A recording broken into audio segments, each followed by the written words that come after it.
Olá, aqui é a Joyce Estante Diagonal e hoje eu vou mostrar pra vocês as minhas melhores leituras de 2018. Eu não vou mostrar pra vocês em ordem porque eu realmente não me lembro, mas o primeiro eu me lembro, que foi O Ceifador, então, do Neil Shusterman. Eu comecei 2018 lendo esse livro e eu li o livro um pouquinho atrasada do que o resto do pessoal que, assim que lançou, no caso, né? E, gente, eu já li esse livro e eu achei sensacional. Que livro foda e o que ele conseguiu fazer aqui. E aqui então a gente vai acompanhar dois personagens que eles vão ser escolhidos para serem aprendizes de ceifador, porque aqui nessa sociedade ninguém mais morre, a gente atingiu então a imortalidade, vamos dizer assim, porém a gente sabe que as pessoas precisam continuar morrendo por causa da superpopulação. Então existem esses ceifadores que vão lá e escolhem essas pessoas que vão morrer. Eles têm uma cota anual, se eu não me engano, de quantas pessoas cada ceifador precisa ceifar, vamos dizer assim. Então a gente vai acompanhar o dia então que o ceifador ele vai na casa da protagonista, que se chama Citra, e enfim, a Citra vai virar uma aprendiz, mas junto ela vai ter um colega, então aprendiz, que vai estar aprendendo com ela também, e no final só um deles vai virar ceifador. Gente, isso... Eu nem sei mais o que falar, porque eu acho que tudo pode ser spoiler, sabe? Inclusive sobre o treinamento dos dois e por que tem que ser só um. Mas o que eu posso indicar pra vocês é que leiam Ceifador. E já tem a continuação aqui no Brasil, eu que não li até agora, estou super atrasada como sempre, mas se chama A Nuvem. O segundo livro é O Poder, e aqui tá uma prova de que um livro favorito do ano não precisa ser um livro 5 estrelas. Eu dei 4 estrelas, se eu não me engano, pro Poder, porque eu tive alguns problemas com a narrativa, mesmo entendendo depois que talvez tenha sido proposital da autora, principalmente por causa do final desse livro, mas que eu não posso estar falando pra vocês. Mas aqui então, vamos dizer que é uma paródia da nossa sociedade atual. Aqui as mulheres, então, que elas desenvolveram o poder, tá, com o tempo, isso foi meio que uma evolução. E as mulheres agora têm poder de dar choque em outras pessoas. Então as mulheres acabaram virando o gênero dominante, então. E aqui a gente vai acompanhar a história de são 5 perspectivas, se eu não me engano, de 5 mulheres diferentes. Não, de 4 mulheres diferentes e um personagem homem, então que ele também vai ter uma perspectiva masculina dessa sociedade. E, gente, esse livro aqui ele é muito bom, porque tu vai acompanhar todo o tempo exatamente o que está acontecendo atualmente na nossa sociedade, mas invertido, sabe? Como se fossem as mulheres que estão no poder. Então tem cenas bem fortes aqui, é um livro bem perturbador. E eu recomendo. E essa edição aqui que saiu pela editora Planeta tá muito bonita, é em capa dura. E o corte ele é bem rente com as folhas, eu gosto de livros assim. Acho que só tem 2 na estante assim, mas eu sei que tem outros por aí. O outro livro que eu vou mostrar, na verdade não é um livro, é uma graphic novel, é Uma Dobra no Tempo, então que saiu pela editora Dark Side Books. Eu tinha deixado ele de fora, mas agora organizando os livros para fazer esse vídeo, eu preciso falar sobre esse livro, porque eu também liberei ontem a resenha desse livro lá no blog. Então aqui a gente vai acompanhar a família Murray. Então fazem 2 anos já que o pai, o patriarca dessa família, ele sumiu, estava fazendo alguns experimentos no laboratório dele, ele simplesmente sumiu. E a gente vai acompanhar essa família. Numa certa noite, uma figura muito misteriosa vai aparecer para a filha mais velha dessa família, que é a Maggie, se não me engano, e pro irmãozinho mais novo dela, que é o Charles. E, enfim, ela vai despertar aquela curiosidade, aquela vontade que eles precisam ir atrás do pai deles. E, enfim, isso aqui vai ser uma aventura com viagem no espaço-tempo. É muito divertido e também tem ensinamento, gente. Eu sei que no livro original tem bastante passagens bíblicas, tanto que essa história é considerada uma ficção científica bíblica, se assim posso dizer. Mas aqui eu não senti tanto isso e eu gostei muito.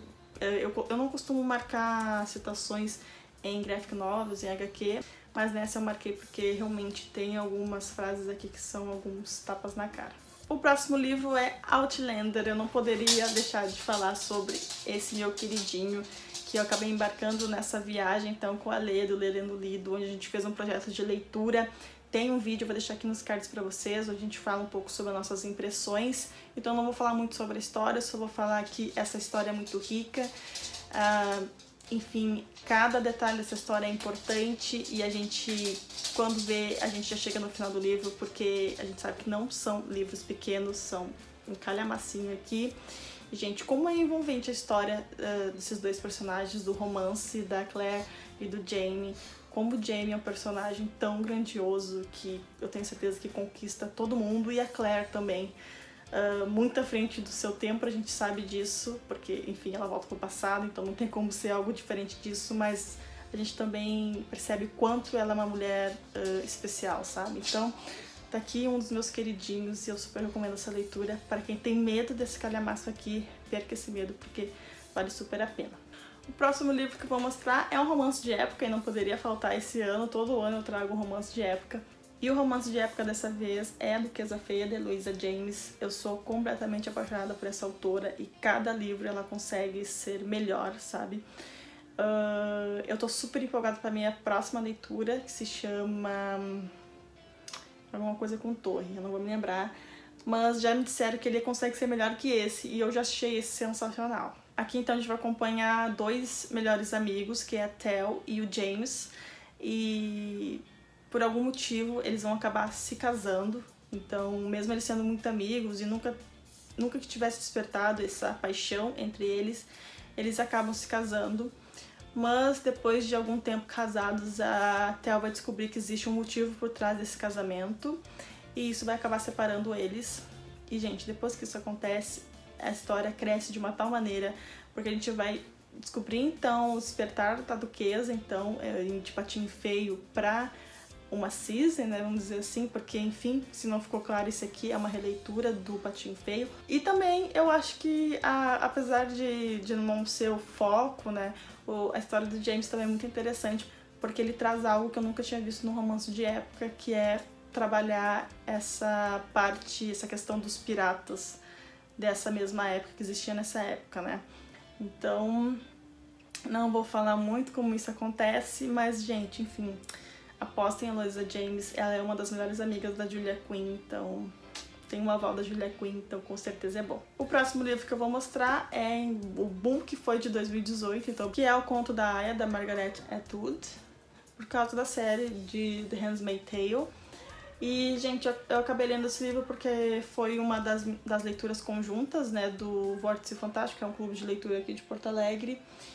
E eu li esse livro, gente, em 12 horas, se não me engano. Eu peguei o livro e não parei mais, porque eu tenho isso com leituras que são, entre parênteses, perturbadoras, sabe? Eu quero saber o que vai acontecer, como é que essa personagem vai se safar dessa realidade. E eu acho que todo mundo conhece essa história, então a gente vai conhecer Gilead, né? Que é um lugar, a gente entende que é Estados Unidos, mas porque a gente tem a perspectiva em primeira pessoa, essa da personagem principal, e aqui ela vai contar então a rotina dela, de como, através de flashbacks, de como ela tinha uma vida normal, com emprego, junto com o marido dela e filho e tal, até acabar nessa realidade onde as mulheres perderam completamente a voz e elas foram separadas entre mulheres não férteis e férteis. No caso da Offred, ela é uma mulher fértil e por isso que ela tá na casa do capitão, então, para gerar uma criança.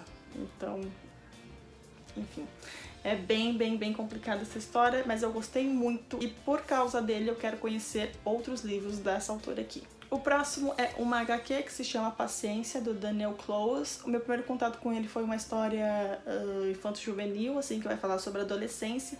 E esse aqui a gente vai acompanhar, então, um casal, que é a Paciência, e eu não vou me lembrar o nome do marido dela, que é o personagem principal, é Jack Barrow?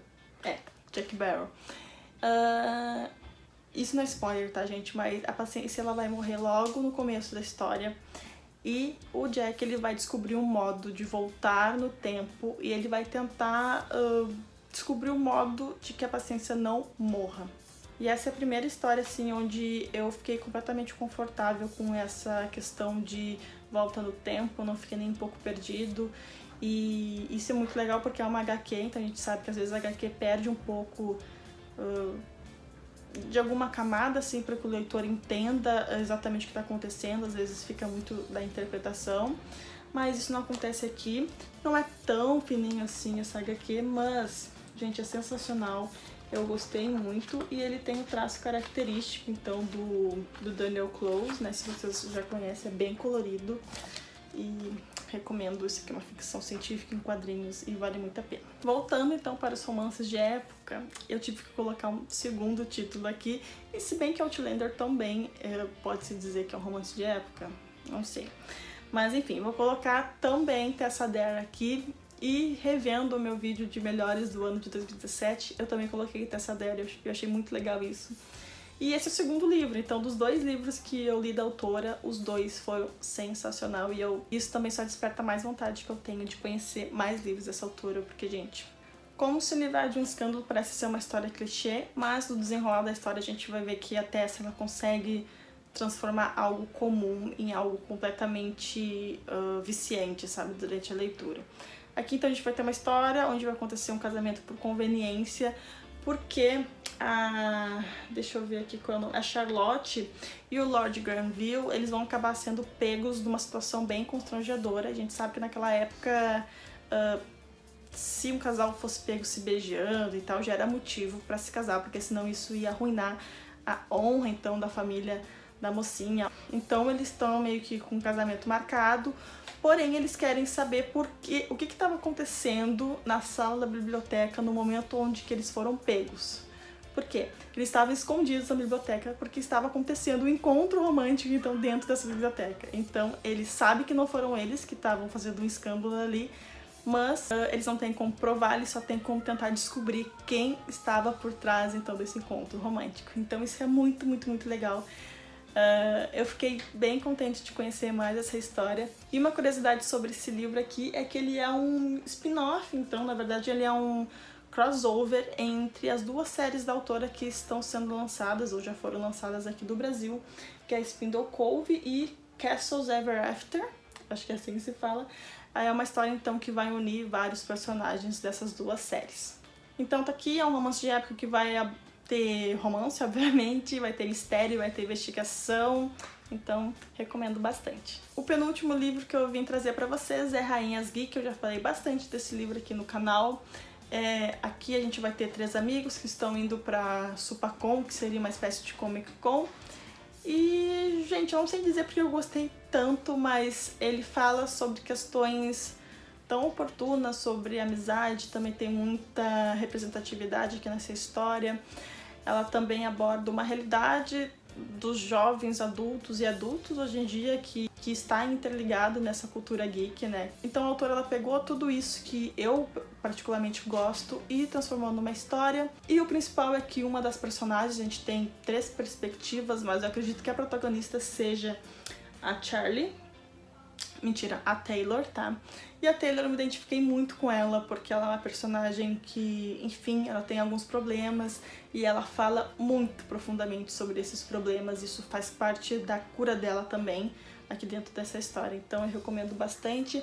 Esse livro é para todas as idades, mas eu tenho certeza que quem é mais jovenzinho assim vai gostar bastante. E o último livro que eu vou trazer para vocês é O Colecionador, e dá pra ver que a minha lista, gente, é bem eclética, assim, porque realmente eu leio de tudo e eu gosto de tudo. Esse livro aqui, então, ele é um clássico do terror, dá pra dizer assim. A gente vai acompanhar um stalker, né, aproveitando que tá essa vibe aí da série You, né, Você. Então, através da perspectiva do Frederick, a gente consegue ter até empatia por ele, porque ele vai tentar justificar os atos dele. Isso é super normal, gente, é proposital tu sentir essa empatia, porque o autor, vamos dizer que ele soube usar as palavras, enfim, até chegar ao ponto onde ele já está comprando a casa para manter a Miranda, né, que é a mocinha, em cativeiro. E depois, né, dado o momento do livro, a gente vai ter a perspectiva da Miranda. E eu sei que muita gente teve problemas com essa parte, achando que o autor, por ser homem, não conseguiria narrar a perspectiva de uma personagem mulher numa situação dessas. Mas, enfim, eu achei que muitas coisas ele fez muito bem, como, por exemplo, o ser humano é capaz de tudo pela sobrevivência. Então vai chegar aqui no momento, sim, onde a Miranda ela vai tentar seduzir o Frederick para tentar ter uma oportunidade para fugir. A gente sabe que ela está sendo mantida em cativeiro, que ela está sofrendo diversas violências, né, tanto psicológicas quanto físicas. Enfim, gente, é um livro que eu recomendo muito. Falar sobre ele, eu acho que é contar muito. Eu acho que o que faz dele ser muito bom é a tua própria análise sobre ele, sabe? Quanto menos impressões de outras pessoas tu tiver, eu acho que melhor vai ser a tua leitura. Então, mais uma aqui pra pilha de melhores de 2018. Essas, então, foram as minhas 10 melhores leituras de 2018. Espero que vocês tenham gostado. Muitas delas eu já falei em outros vídeos aqui do canal, onde eu conto as minhas leituras do mês. O que tiver vai estar linkado aqui nos cards ou aqui na descrição. Muitos deles já saíram resenhas escritas lá no Estante Diagonal, também vou deixar os links aqui embaixo.